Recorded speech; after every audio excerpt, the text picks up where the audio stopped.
So as we were discussing about n-slit diffraction, so now we will find the condition of secondary maxima.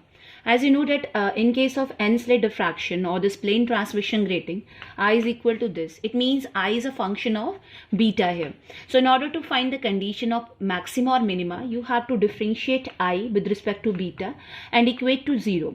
As you have done in single slit diffraction. If you will do this, you will get this total product is equal to 0. So now we have some possibilities. First one, either this sine beta 0, but this sine beta 0, that is the condition of principal maxima.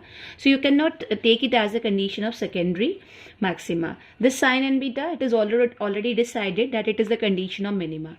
So the remaining condition, that this particular factor when equal to 0, that will represent secondary maxima. So if you will take this and if you will equate it to 0, you are going to get this condition n tan beta is equal to tan n beta. So this is a condition of secondary maxima in a plane transmission grating. And this particular equation that can be represented by this triangle. In this triangle, as you can see here, what is tan n beta? It is this n tan beta upon 1. It means this equation, this triangle satisfied this equation. And since it is a right angle triangle, you can find this hypotenuse just by using Pythagoras theorem. And then you can find sine n beta. If you have sine n beta, you can find the intensity of secondary maxima. And that intensity of secondary maxima is r square n square upon 1 plus n square minus 1 sine square beta. And you know this r square n square, that is the intensity of principal maxima. It means the intensity of secondary maxima is always lesser than the intensity of principal maxima.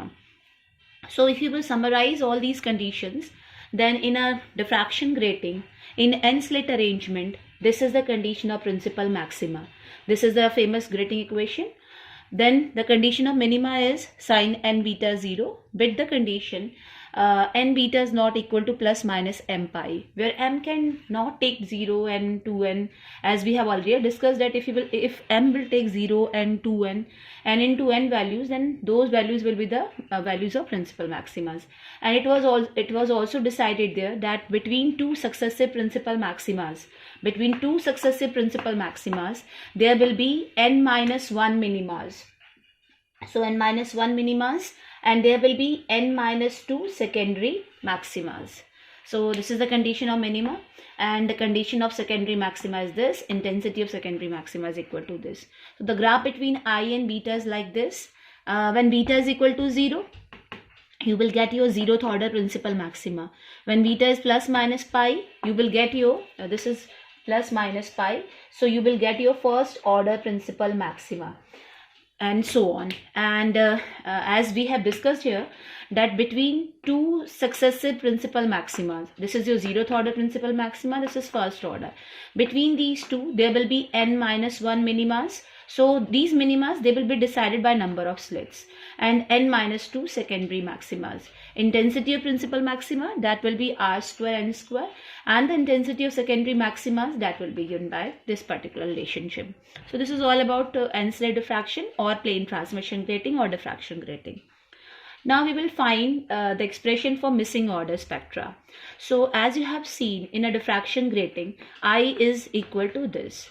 So if you will see here, then this r square, that is a contribution of single slit, and the second factor, this term in the bracket, that is a contribution of n slit. And if this particular factor is giving you maxima, suppose because of this you are getting nth order principal maxima. If that nth order principal maxima is obtained at theta, and you are also getting minima due to single slit at same angle of diffraction, means if you are getting nth order maxima due to this term at theta, and you are getting mth order minima due to single slit at same angle of diffraction, since it is giving you maxima but it is giving you minima, then that nth order maxima will be missing. So as you can see here, equation number 1 and 2, what is the significance of 1 and 2? Significance of 1 and 2, that nth order maxima due to n slit is coinciding with mth minima of single slit, because this is the condition of nth maxima for n slit, and this is the condition of mth order minima of a single slit. If these two coincide, then that nth order maximum will be missing. So divide 1 by 2, you will get missing order, which is a plus b upon a into m.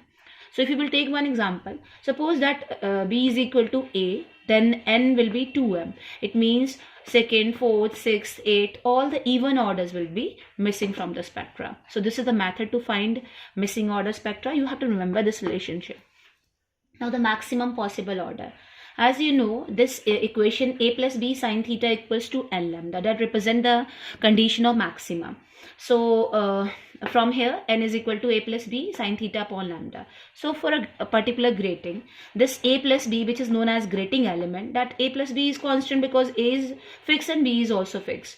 This lambda, that is the wavelength of light source. If light source is fixed, then that particular wavelength is also fixed. It means the value of n is depending upon sine theta, or that angle of diffraction theta. If sine theta will take maximum value, then n will be maximum. So for maxima, sine theta is 1 and maximum order is a plus b by lambda.